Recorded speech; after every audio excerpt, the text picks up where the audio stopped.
So my dream job as a kid was I wanted to be a prosecutor, an assistant district attorney. I had seen lots of lawyer TV shows growing up, and the prosecutors were the good guys in the courtroom. They went in and they fought for the victims, and that sounded like something I would really enjoy. So that was what I wanted to do.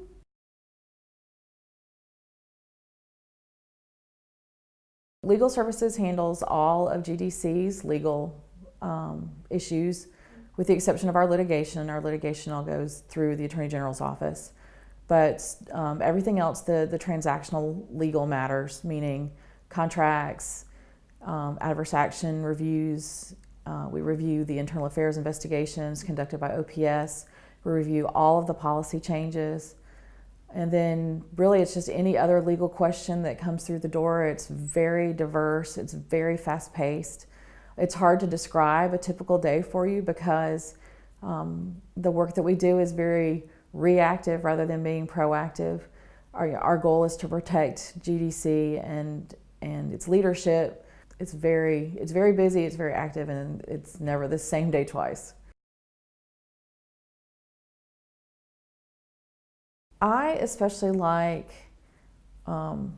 trying to solve the complex questions that come up with regard to offender civil rights. You know, a lot of people don't think about the fact that the Constitution still applies to the offenders. Some parts of the Constitution, there are some things they give up.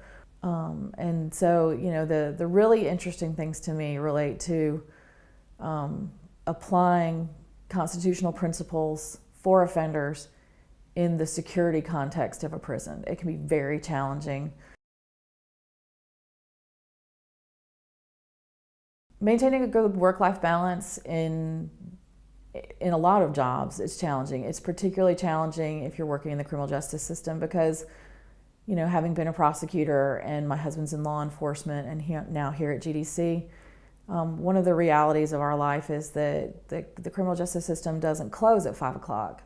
One of the things that you really have to do is try and leave work at work, and then just, you know, immersing yourself in things you enjoy during your off hours, you know, be it a hobby, be it friends, be it, you know, family activities or church activities.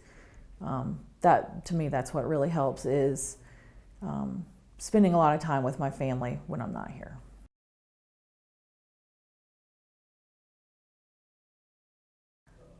As I mentioned previously, first, find a good mentor. Second, get some formal leadership and supervisory training.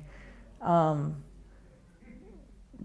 of the other things is, you know, there are things that you're not going to want to do. There are things that are going to be unpleasant and that you're dreading, and the best thing to do is just to face them head on.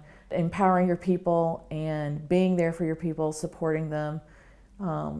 One of the things that I think is really important is loyalty to your staff. But I also think it's equally important to be loyal to whoever is the head of your agency. I didn't really start out thinking about taking a leadership role. At Driver Services, when Department of Motor Vehicle Safety was broken apart, a lot of my colleagues in that legal office left and were moved to other agencies. And so you could almost say that I became the general counsel there by attrition, just because I was the most senior person who stayed. But I found that it was a good fit for me. The downside to becoming a leader by attrition is that unless you've had good leaders to mentor you along the way, if you haven't had formal leadership training, you make a lot of mistakes, and I did. So anybody who's thinking about taking a leadership role, I strongly recommend some formal leadership training and finding a mentor who is a really good leader. I think the thing that keeps me most encouraged is probably my faith. I pray a lot for my staff, and I ask for encouragement from other people.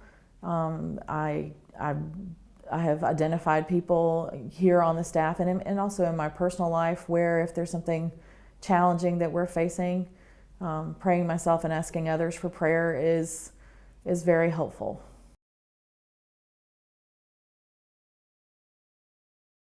The person that I look up to most for leadership inspiration is our commissioner, and it has been for almost 15 years. I was a total skeptic of his approach to applying business principles to the operation of state government when he first came to driver services. He convinced me. He taught me how to look at leadership as being, the multifaceted. You need to have vision. You need to be strategic, but you also need to execute on your strategic vision.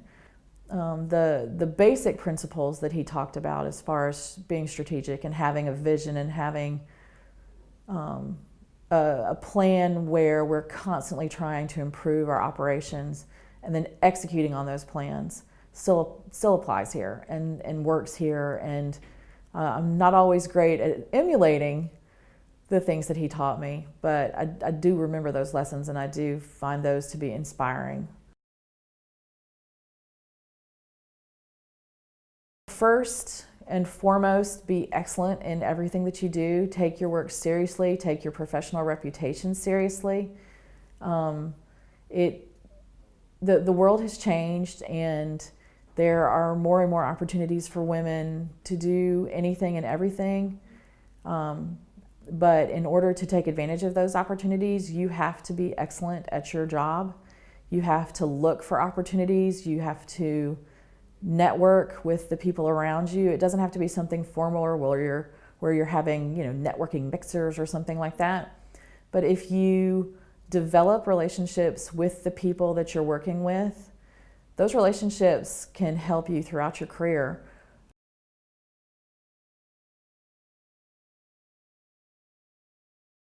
I think the governor's approach to criminal justice reform has really made some very significant differences.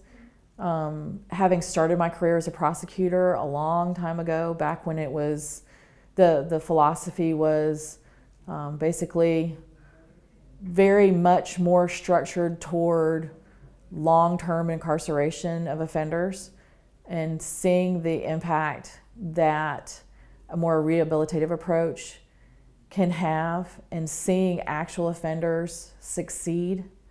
That's one of the things that I had never seen. Well, I see those kinds of principles applied to the big picture, to tens of thousands of people, and seeing individual offenders make changes to decide that they want to change their lives and not make the same bad choices that they have made. I'm very excited about where we have been and where we're going with criminal justice reform. Vision, patience, empathy, intelligence. I don't know what the word is for looking for opportunities or taking advantage of opportunities, but maybe that relates back to vision, I don't know. Being someone who actually listens,